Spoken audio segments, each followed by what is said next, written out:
Myungja didn't stand when Sonia walked in. Didn't smile. She looked at her the way someone looked at a problem they'd already decided how to solve, eyes moving slowly, deliberately, from Sonia's face to her dress to her hands. Taking inventory. Deciding value. Then she spoke. I expected someone more remarkable. J1 usually has standards. The room went still. The two staff members near the kitchen doorway didn't move. The candles on the table burned without flickering. Everything held its breath. Sonia didn't stop walking. She pulled out her chair. Saturday. Reached for the wine glass already poured for her and took one slow sip. Set it down with the same calm she brought into every room that had ever tried to shrink her. Then she looked directly at Myungja. And I expected someone more subtle. But I suppose when you've never had to earn a room, you don't learn how to read one. Myungja's face didn't move. Not a muscle.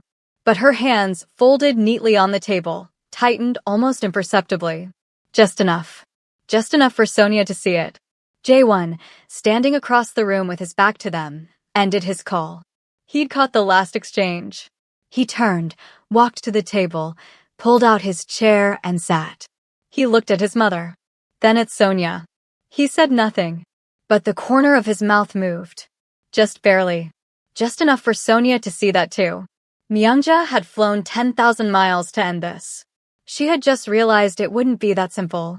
If you think you already know how this goes, think again. If you're new here, subscribe and like the video. Now, stay with me. 6 months before that dinner, Sonia Okeke was at her desk at 11:45 at night reviewing a document no one had asked her to review. She was a private wealth attorney at one of Seoul's most discreet international firms. The kind of firm that didn't advertise.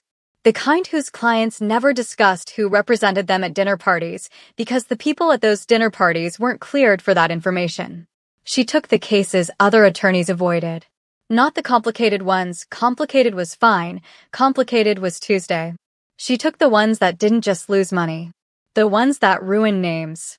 The ones where the exposure was so sharp that most attorneys decided the retainer wasn't worth what came with it. Sonia had never made that calculation. If the case was real, she worked it. Sonia had 3 clients who between them controlled enough offshore capital to make certain governments quietly nervous. None of those 3 had ever met each other. All of them called Sonia first when something moved wrong. Not their firms. Not their partners. Sonia. Her office had no nameplate on the door. She hadn't removed it for effect. She simply hadn't put one up because the people who needed her already knew where to find her. Everyone else didn't need to know. Her one rule, the rule she'd carried since her first year, since the first time a senior partner had tried to rattle her in a deposition prep by questioning whether she belonged in the room, was simple. Never let them see what moves you. The moment someone knew what unsettled you, they owned a piece of you. They could reach for it whenever they needed leverage. Sonia had spent her entire career making sure no one had that piece. She guarded it carefully. She guarded it completely. That night at her desk, she'd been reviewing a portfolio restructuring brief when she caught a number. 3 digits off from what it should have been. A small thing. The kind of thing that could be a typo, could be a rounding adjustment, could be nothing at all. She flagged it anyway. Pulled the source documents. Cross-referenced the originals. Stayed until 2 in the morning to confirm what she already suspected. She was right. It wasn't a typo. She sent the correction, packed her bag, and went home. No drama. No announcement. She saw problems before they existed. And fixed them before anyone knew to be grateful. Jae-won Shin was 33 years old, and he had been running the Shin organization for 8 years. 3rd generation. His grandfather had built it from freight logistics in the 1960s. His father had expanded it into offshore finance and private dispute resolution, the kind of resolution that happened in rooms with no recording devices and ended with handshakes that held more weight than any contract. By the time Jae-won inherited it at 25, the organization operated across 4 countries and employed hundreds of people who would never list their employer on any official document. He hadn't wanted it. That was the truth he'd never said out loud to anyone. He had been 25 years old and 3 months from finishing a postgraduate program in Zurich when his father had the stroke. He came home for what he thought would be 2 weeks. He never went back. He took over at 25.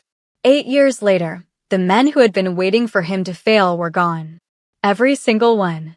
He was not what people expected when they heard the name Shin. No entourage trailing him into rooms. No performance of power. He drove himself. He returned calls personally. He remembered the name of every person who had ever done him a genuine kindness, and he remembered equally the name of every person who hadn't. He didn't forgive betrayal. In his world, forgiveness was just a delayed mistake. In his world, a forgiven betrayal was simply a scheduled second one. He had learned that at 26, and he had never forgotten it. 16 months before that dinner, his overseas holdings were under attack. Assets spread across 3 jurisdictions, the Cayman restructure, 2 Singapore-registered entities, and a Luxembourg holding, were being challenged through regulatory filings. It wasn't aggressive. It wasn't loud. It was quiet, patient, and surgical. Someone was bleeding them through paperwork. Filing after filing, each one individually defensible, collectively devastating. His primary legal team had been managing it for 2 months before they admitted they were losing ground. They brought in outside counsel. Sonia walked into the conference room on a Tuesday morning carrying one folder and a coffee she'd made herself. She was the only person in the room who didn't need to perform composure. She sat. Read the brief. Asked 2 questions about the filing timeline. Then looked up. Whoever is doing this has access to your internal filing schedule.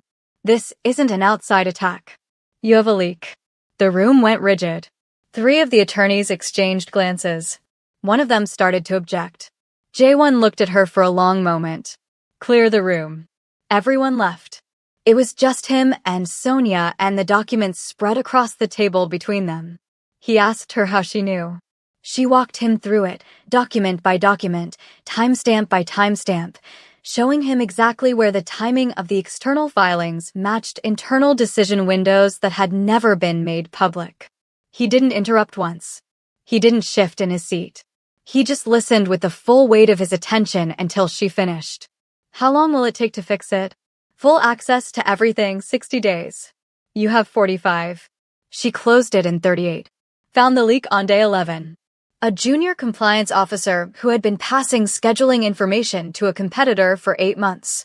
Sonia built the firewall, restructured the asset protections, and filed the counter-documentation across all 3 jurisdictions before the 45th day.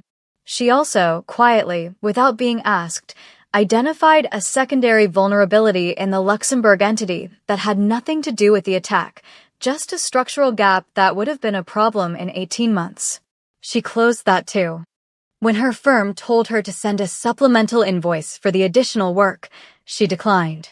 She told them the work was what the work was. They didn't understand. She didn't explain further.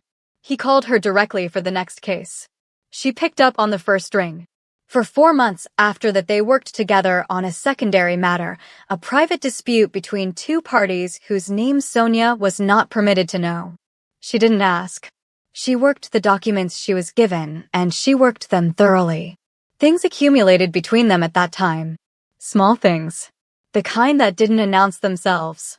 He noticed early that she never ate during working lunches. She was always too deep in whatever was in front of her, turning pages, making notes in the margin in handwriting so small it was almost its own code. He started having her order placed before she arrived. A specific order. He'd paid attention to what she'd had the one time she did eat in a meeting 3 weeks before. She noticed on the 3rd time he did it. Looked at the plate. Looked at him across the table. Said nothing. But she started arriving 5 minutes earlier after that. He noticed she walked home after late sessions. The car service was available to everyone working past 9. She never used it. He asked her once why. She said she needed the decompression time. The walk cleared the day out of her head before she went home and tried to sleep. He didn't offer the driver again. But twice that autumn it rained without warning while she was still in the building. Both times there was an umbrella at the front desk when she got downstairs. No note. No name. She knew both times exactly who it was from. The night things shifted was a Wednesday in November. Late session. The last associate had packed up and left at 9:45. She was still at the table. He had gathered his things and then didn't leave. He sat back down across from her. Didn't open his laptop. Didn't look at his phone. She looked up. He asked, "What did you want to be before law?" She was quiet for a moment. It was the first personal question he had ever asked her in 4 months of working together, and she felt the weight of it, not as intrusion, but as something careful. Something deliberate. "An architect," she said. "I wanted to design things that lasted." He looked at her. "You still do." She didn't have an answer for that. Not a quick one. And he didn't wait for one. He stood, gathered his jacket, and walked to the door. At the threshold, he paused without turning around. Thursday, 7 o'clock. Not a meeting. He left before she could respond. She sat in the empty conference room for a full minute. The city hummed outside the windows. The documents in front of her had stopped mattering entirely. Then she closed her laptop. Sonia showed up Thursday. So did he. Neither of them pretended it was anything other than what it was. What they built after that was quiet in the way that deep things were quiet. It didn't perform itself. It didn't need witnesses. Jae-won wasn't a man who showed affection loudly. There were no grand gestures, no flowers sent to her office, no announcements. But he was present in a way that meant more than any of those things. When she spoke, he didn't wait for his turn, he actually listened, tracking the thing she was really saying underneath the thing she said out loud. When something was wrong with her, he didn't ask what it was. He just adjusted. Cleared her schedule when she needed space. Stayed close when she needed that instead. He read her without asking her to explain herself, and she had never in her life had someone do that without it eventually being used as a tool. She didn't need to be rescued. He knew that without being told. So he never tried. What he did instead was position himself, quietly, consistently, between her and anything with an edge. Not in front of her. Beside her. There was a difference, and he understood it. 3 months into what they were, they attended a private dinner with 2 of his senior associates. Men who had known Jae-won for years. Men who were accustomed to a particular order of things. One of them, midway through the second course, made a comment. It wasn't loud enough to be a direct insult. It was the other kind.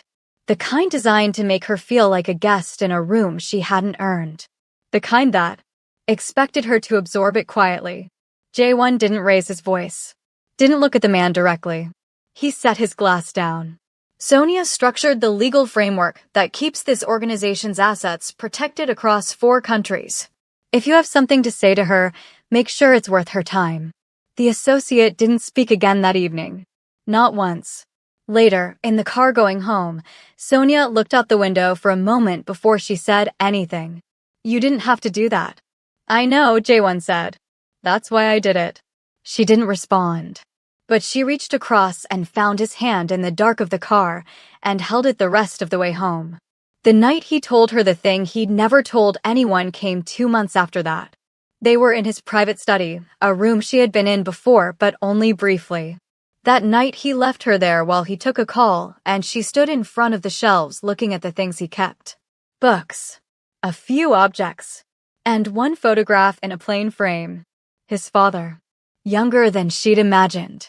Standing in front of a building she didn't recognize, squinting slightly into the sun, one hand raised against the light.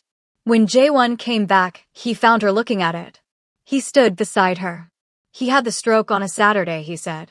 "I was in Zurich. I was on a plane by that evening. By Wednesday they told me he wasn't going to recover to where he'd been. By Thursday I was sitting in this room."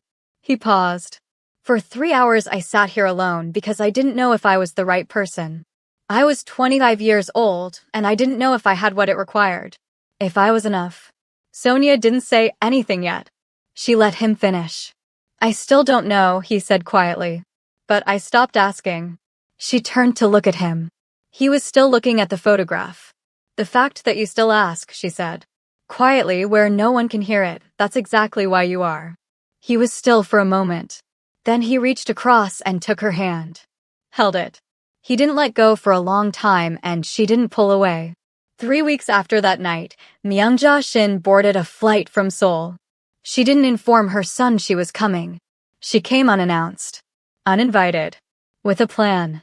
She arrived at the penthouse that afternoon, hours before the dinner, hours before Sonia. By the time she'd been there 40 minutes, the staff had adjusted. Conversations were quieter, movements sharper. She had the table rearranged so that she sat at the head of it. Jae-won came in, saw it, and said nothing. That silence was its own language between them. Myungja Shin was not a cruel woman. That was the important thing to understand about her. She was a precise one. She had grown up in a family where precision was survival, and she had carried that into every room she'd ever occupied. She loved her son in the way that certain kinds of mothers loved, completely, and therefore, sometimes, suffocatingly. She had decided before she landed what Sonia Okeke was. A distraction. A detour. A woman who didn't understand what the Shin name required and therefore couldn't be trusted with it. She had come to handle it the way she handled everything, surgically and without drama. What she hadn't anticipated was the first 30 seconds. After the hook, she recalibrated. She was too experienced to attack directly again. Instead, she worked through 3 moves with the patience of someone who had done this before. Through the first course, she spoke Korean to Jae-won. Not aggressively. Naturally. The way someone spoke their first language in their own family's home. But the effect was what it was. Sonia became a visitor in the conversation. An observer at a table she was sitting at. Myungja watched for the reaction. For the shift in posture. For the small signal that the exclusion had landed. Sonia ate without rushing. Like she had all the time in the world. Like the Korean flowing around her didn't require her attention. Myungja moved to second. She began talking about the Shin family, the history of it, the weight of it, what it had taken to build across 3 generations, and what it would take to sustain across the next 3. She talked about the kind of partnership that kind of legacy required. The understanding it demanded. The roots it needed. She didn't look at Sonia while she said any of it. She didn't have to. Sonia set her fork down. Mrs. Shin. Her voice was even. Not cold. Not warm. Even. I understand what you're doing. And I want you to know it won't work. Not because I'm stubborn. Because Jae-won already told me about every woman you've introduced him to in the last 4 years. He remembers their names. He doesn't remember their faces.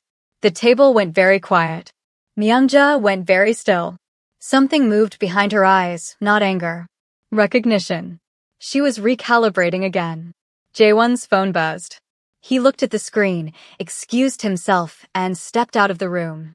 The moment the door closed, Myungja reached into her purse. She placed an envelope on the table between them. White. Thick. She folded her hands over it once and then moved them away, leaving it there. A decision already made. I am not your enemy, she said. I am a mother who understands what this life costs. The exposure. The isolation. The things you cannot speak about at dinner with ordinary people. I am asking you, woman to woman, name what it would take for you to step back from this. Name it, and I will make sure you are comfortable. Sonia looked at the envelope, then at Myungja's face. Put that away, she said quietly, before he comes back and sees it. For your sake, not mine. Myungja didn't move immediately. I have a woman arriving from Seoul next week, she said. Her voice was low. Certain. From a family Jae-won has known his whole life. A family that understands what ours requires. This has already been decided. Sonia opened her mouth to respond. The door opened. Jae-won walked back in. He looked at the envelope, still sitting on the table. Then he looked at his mother. His face was composed completely, entirely composed, in the way that a very still body of water was composed just before something large moved beneath it. Pick that up. Myungja didn't move immediately. For 3 full seconds, she held his gaze. Then, slowly, she reached for the envelope and placed it back in her purse. Jae-won sat down. He folded his hands on the table the exact same way she always did when she was about to say something that wasn't a discussion. The woman from Seoul. Her father called me 3 days ago. He paused. I told him it wasn't going to happen. He understood. Jae-won. I made that call before you landed. His voice didn't rise. It never rose. It simply became more precise. I wasn't waiting to see how tonight went. I already knew how tonight would go. Myungja was quiet. In 33 years, she had watched her son become someone she both recognized and didn't. This was one of the moments she didn't. His assistant appeared at the edge of the room, quietly, the way he always moved. He carried a tablet. He handed it not to Jae-won but to Myungja. She took it, looked at the screen. The room was completely silent. No one spoke. Not even the staff near the kitchen doorway moved. Myungja read. And as she read, something drained from her face slowly, the way color left something that had been left too long in the light. What she was reading was Sonia's full professional file. Not the surface version she'd been given before she flew in, the name, the firm, the general practice area. The complete file. The one that went back 16 months. The regulatory attack on the Shin family's overseas holdings. The leak inside the legal team. The 38-day resolution. The attorney who had walked into a conference room on a Tuesday morning identified the source of the breach within 11 days, rebuilt the entire asset protection framework across 4 jurisdictions, and then, when her own firm had instructed her to send a supplemental invoice for work that went beyond the original scope, declined. Told them the work was what the work was. And never mentioned it to anyone connected to the Shin family. No leverage held. No credit claimed. Nothing. That attorney was Sonia Okeke. Myungja had flown to Seoul to remove the woman who had quietly saved her family before they had ever met. The tablet lowered. No one moved. She set it on the table without a word. No one spoke. Not Jae-won. Not Sonia. Not the staff. The silence in the room was the kind that had weight to it, the kind that settled over everything and made it impossible to pretend nothing had shifted. Myungja looked at Sonia. Sonia met her eyes and held them. She didn't say, "I told you so." She didn't say anything. She simply sat there, the same way she'd been sitting since she arrived, completely still, completely present, completely unmoved. "She never told me she waived the invoice," Jae-won said. His voice was quieter now. "I found out 4 months ago. I didn't tell her I knew." He looked at Sonia when he said it. The power in the room had shifted. Myungja knew it. The silence stretched for a long moment. Then Myungja closed her eyes briefly, just briefly, and when she opened them again, something in them was different. Not soft. Myungja Shin did not do soft. But different. The way a very tightly held thing looked when the grip finally eased. She looked at Sonia. "The filing in the Cayman restructure," she said. "How did you know the regulatory window was closing before it was announced?" Sonia looked at her for a moment. Then she answered. Clear, precise, no decoration. She walked Myungja through the specific indicators she'd tracked in the 6 weeks before the window closed, the pattern in the filing behavior of 2 other entities in the same jurisdiction that had tipped her off, and the decision she'd made to move early rather than wait for confirmation. Myungja listened the way her son listened. Fully. Without interrupting. She asked 2 more questions. Sonia answered both. Jae-won sat between them and said nothing and watched his mother and the woman he loved have the first real conversation of the evening. He had been waiting for this. When Myungja finally stood to retire, she pushed her chair in carefully. She paused at Sonia's chair. She didn't touch her. Didn't move to embrace her. That wasn't who she was, and it wouldn't have been honest. "You'll need to be patient with this family," she said. "We are not easy." Sonia looked up at her. "I know. Neither am I." Something crossed Myungja's face. It wasn't a smile. It was something quieter and more durable than a smile. Then she walked out of the room, and the door closed softly behind her. Jae-won found Sonia on the balcony 20 minutes later. She was standing with her arms folded, not cold, just thinking. The city spread below them in every direction, light layered over light. She didn't turn when she heard the door. He stood beside her. Looked out at the same view. For a moment neither of them said anything, and the silence between them was entirely different from the silence that had filled the dinner table. This one was comfortable. This one had been earned. "You waived the invoice," he said. She glanced at him. "It was the right call. You didn't know us. I knew the work." He was quiet for a moment. The city hummed below them. "I've spent my entire life building things to protect this family," he said. Every decision I've made for 8 years, every negotiation, every structure, every risk I've absorbed has been about protecting what my grandfather built and what my father extended. That has been my entire life. He paused. You walked in once and did it better than I could. Without being asked. Without taking credit. Without holding it. She turned to look at him. He faced her. Tonight wasn't a test, he said. I need you to understand that. I didn't bring you here to see how you'd handle her. I already knew how you'd handle her.